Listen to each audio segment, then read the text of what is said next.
धन से धर्म की, योग से विद्या की, मधुरता से राजा की और अच्छी स्त्रियों से घर की रक्षा होती है।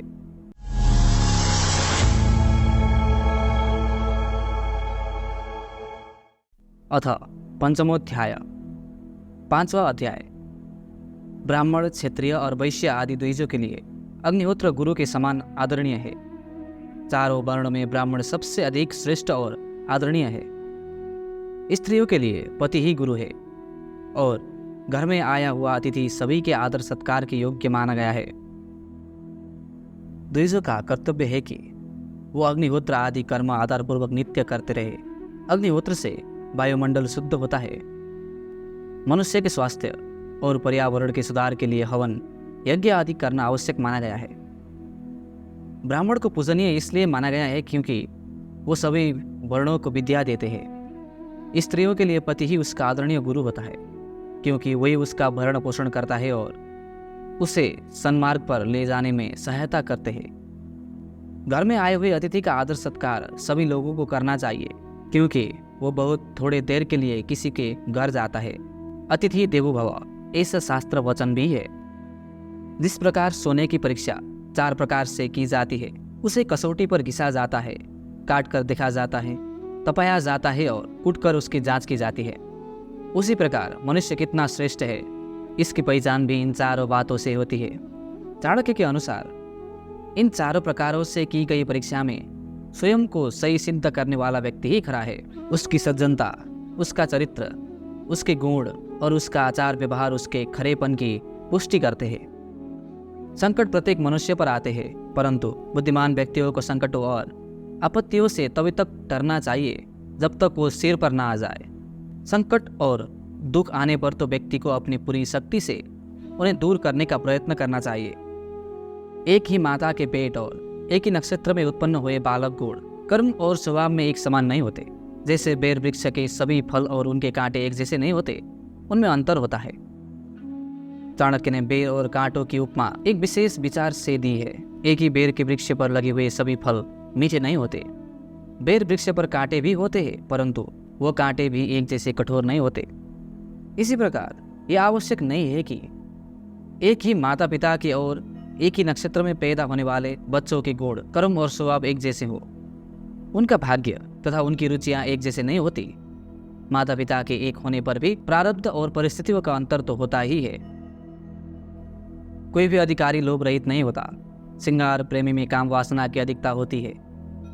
जो व्यक्ति चतुर नहीं है वो मधुरभाषी भी नहीं हो सकता तथा साफ बात कहने वाला व्यक्ति कभी भी धोखेबाज नहीं होता। प्रायः देखा जाता है कि जिस व्यक्ति में बड़ा बनने की लालसा होती है वही अधिकार प्राप्त करना चाहता है। जो अपने शरीर को अच्छे वस्त्रों और खुशबू आदि से सजाता है उसमें काम वासना की अधिकता होती है। मूर्ख और फूहड़ व्यक्ति मधुरभाषी नहीं होता। जो व्यक्ति साफ बात कहता है अर्थात स्पष्ट वक्ता होता है वो किसी को धोखा नहीं देता। निर्दोष ही सच बोल सकता है। मूर्ख विद्वानों से वैरभाव रखते हैं। दरिद्र और निर्धन धनवानों को अपना शत्रु समझते हैं। वैश्या कुलीन स्त्रियों से द्वेष भाव रखती है और विधवा स्त्रियां सुहागिनों को अपना शत्रु मानती है। यह संसार का नियम है कि विपरीत स्थिति वाले लोग एक दूसरे को अपना शत्रु समझते हैं। चाहिए तो यह कि मूर्ख पंडितों का आदर करे जिससे उन्हें भी कुछ लाभ हो, परंतु वो उनका सम्मान करने के बजाय उनसे दुश्मनी रखते हैं। निर्धन और आलसी लोग मानते हैं कि धनी व्यक्ति दूसरों को लूट खसोट कर धनवान होता है, परंतु उन्हें यह ज्ञान नहीं होता कि उन व्यक्तियों ने धन एकत्रित करने में कितना परिश्रम किया है। इतना ही नहीं, उसे संभल कर रखने के लिए भी एक विशेष प्रकार का धैर्य की आवश्यकता होती है। वेश्याएं भी कुलीन स्त्रियों से द्वेष करती है और विधवा स्त्रियां सुहागिनों को दुर्भावना की दृष्टि से देखती है। संकेत है कि आरोग्य और अभावग्रस्त ही द्वेष करते हैं। आलस्य के कारण विद्या नष्ट हो जाती है। दूसरे के हाथ में गई हुई स्त्रियां नष्ट हो जाती है। कम बीज डालने से खेत बेकार हो जाती है और सेनापति की मारे जाने पर सेना नष्ट हो जाता है। इसका भाव यह है कि विद्या की प्राप्ति और उसकी बुद्धि के लिए व्यक्ति को आलस्य का त्याग कर देना चाहिए। आलसी किसी गुण को प्राप्त नहीं कर सकता। दूसरे के पास जाने वाली स्त्री का धर्म नष्ट हो जाता, अर्थात किसी दूसरे के अधिकार में जाने पर स्त्री का सतीत्व कायम नहीं रह पाता। यदि खेत में बीज बोते समय कंजूसी की जाएगी और बीज कम डाला जाएगा तो अच्छी फसल नहीं हो सकेगी। सेना का बल सेनापति से ही स्थिर रहता है। जब सेनापति ही मर जाता है तो सेना का हार जाना स्वाभाविक ही है। विद्या की प्राप्ति निरंतर अभ्यास से होती है। अभ्यास से ही विद्या फलवती होती है। उत्तम गुण और स्वभाव से ही कुल का गौरव और यश स्थिर रहता है। श्रेष्ठ पुरुष की पहचान सद्गुणों से होती है। मनुष्य की आंखें देखकर क्रोध का ज्ञान हो जाता है। जिन व्यक्तियों को उत्तम विद्या प्राप्त करनी है वो निरंतर प्रयत्न करते हैं।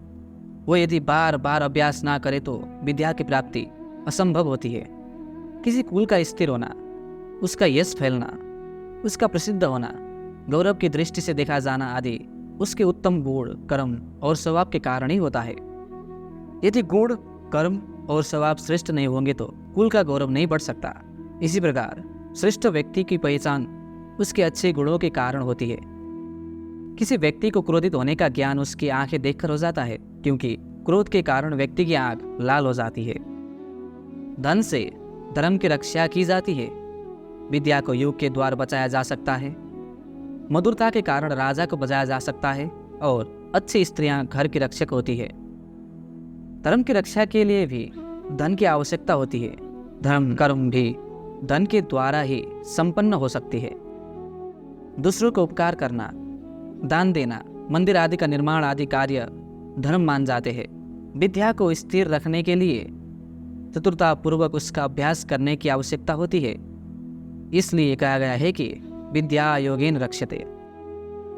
राजा की रक्षा उसके मधुर व्यवहार के कारण ही होती है।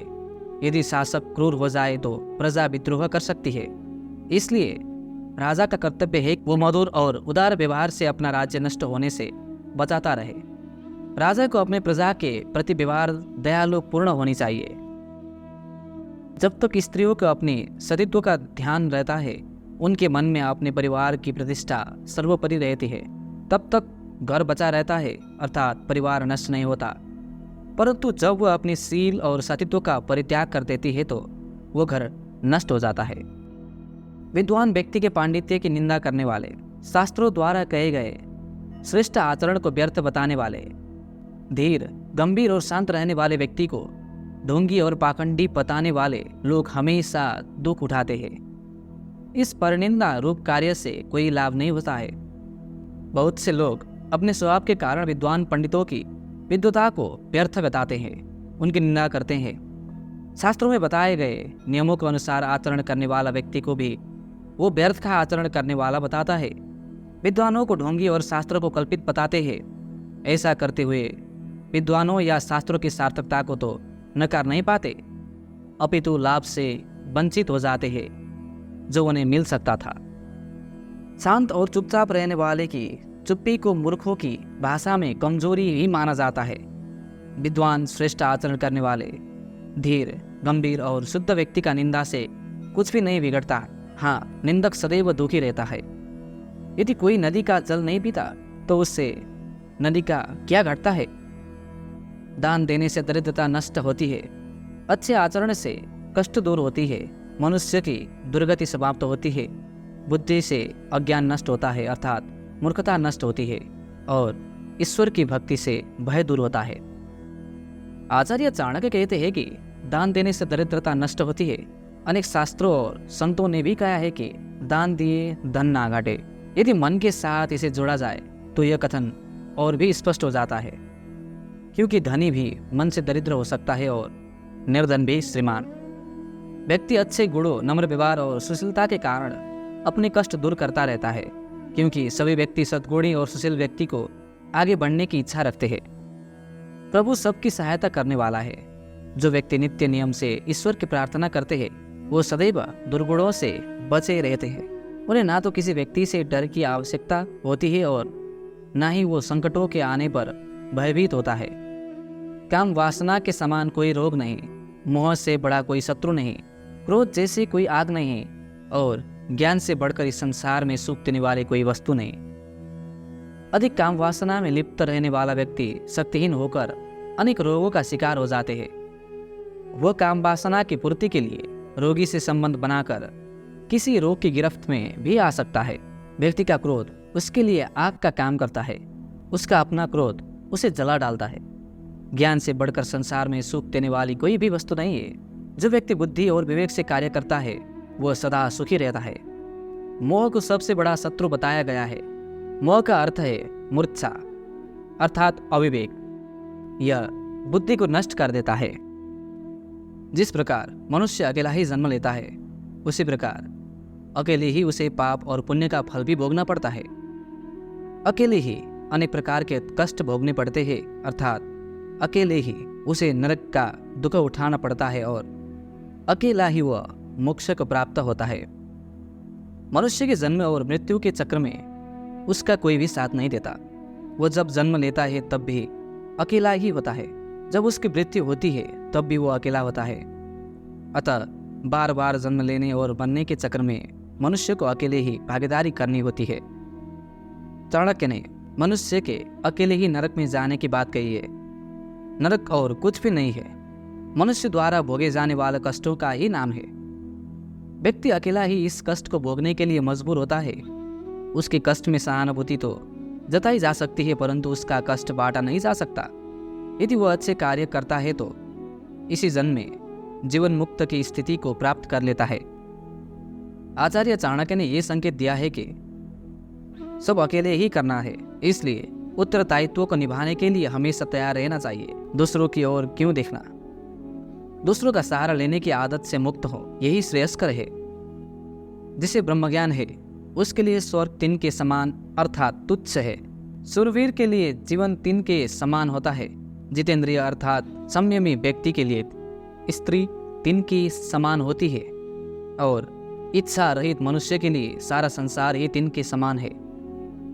जिसे ब्रह्मज्ञान है उसके लिए स्वर्ग का कोई महत्व नहीं, क्योंकि वह जानता है कि स्वर्ग के सुख भी क्षणिक है।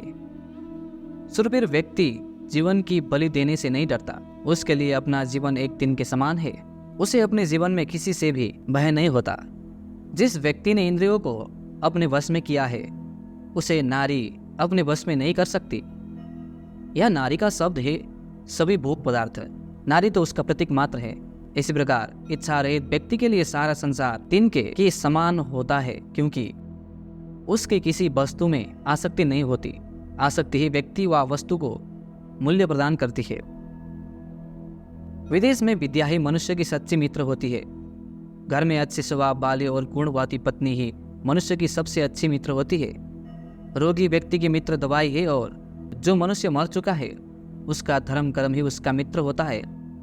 मित्र की परिभाषा करते हुए कहा गया है, जो सदैव अपने मित्रों का हित चिंतन करे तथा विपत्ति में साथ ना छोड़े वही सच्चा मित्र होता है। इस संदर्भ में विद्या, गुणी पत्नी, औषधि और कर्म को देखने की आवश्यकता है। ये चारों मित्र की तरह हित करते हैं। धर्म की श्रेष्ठता की और भी आचार्य ने संकेत किया है, क्योंकि जब सब साथ छोड़ देते हैं उस समय धर्म ही मृतात्मा को सद्गति देता है, उसके मोक्ष का कारण बनता है। समुद्र में बारिश होना, भोजन से तृप्त हुए मनुष्य को फिर से भोजन करना, धनी लोगों को दान देना और दिन में दीपक जलाना आदि बातें व्यर्थ और निरर्थक होती है। बादल का जल जैसा दूसरा कोई जल शुद्ध नहीं। आत्मबल के समान दूसरा कोई बल नहीं। नेत्र ज्योति के समान दूसरी कोई ज्योति नहीं और अन्न के समान दूसरा कोई प्रिय पदार्थ नहीं होता। मेघ के जल को सबसे अधिक पवित्र इसलिए माना जाता है कि वो स्वास्थ्यवर्धक होता है।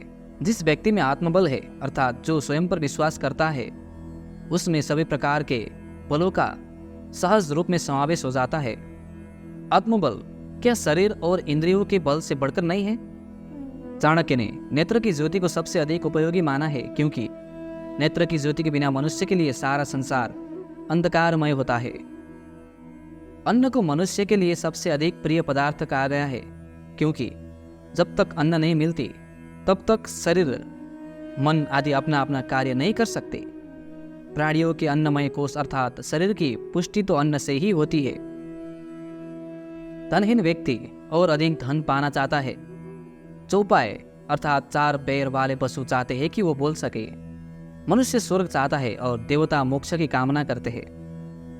व्यक्ति हर समय चाहता है कि उसे धन की प्राप्ति हो, परंतु उसे ये पता नहीं होता कि उसके लिए लगातार श्रम करना पड़ता है।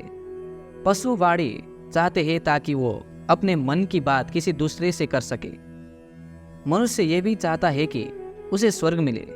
देवता और विद्वान व्यक्ति इस जीवन से मुक्त होने की कामना करते हैं, इसलिए वह जीवन में ऐसे कार्य करते हैं जिनसे जीवन मरण के बंधन से मुक्त होकर मोक्ष की प्राप्ति होती है।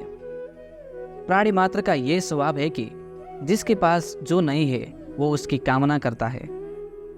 सत्य के कारण पृथ्वी स्थिर है। सूर्य भी सत्य के बल से प्रकाश देता है। सत्य से ही वायु बहती है। सब सत्य में ही स्थिर है। सत्य का आधार ब्रह्म है। पृथ्वी अथवा ये संसार सत्य के कारण ही टिका हुआ है। इसी सत्य और ब्रह्म से सूर्य का प्रकाश सारे संसार में फैलता है। सत्य अथवा प्रभु की शक्ति से ही इस संसार में वायु का संचार होता है। इस प्रकार सभी कुछ सत्य अथवा ब्रह्म में स्थित है। इस चराचर जगत में लक्ष्मी धन चलायमान है, अर्थात लक्ष्मी स्थिर नहीं रहती, नष्ट हो जाती है। प्राण भी नाशवान है। जीवन और यौवन भी नष्ट होने वाले हैं। इस चराचर संसार में एकमात्र धर्म ही स्थिर है। धन संपत्ति मनुष्य के पास सदा नहीं रहती, क्योंकि कर्मों के अनुसार आती जाती है। जिस मनुष्य ने जीवन धारण किया है उसका मरना भी आवश्यक है, इसलिए प्राणी को स्थिर नहीं कहा जा सकता। मनुष्य का यौवन सदा स्थिर रहने वाली वस्तु नहीं। बुढ़ापा यौवन का क्षय है, परंतु धर्म ऐसा तत्व है जिसका नाश नहीं होता। मनुष्य की मृत्यु के बाद भी धर्म ही उसका साथ देता है।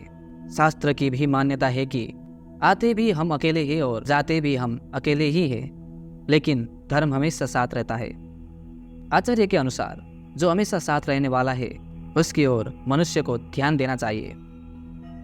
मनुष्य में नाई सबसे अधिक चालाक और होशियार होता है।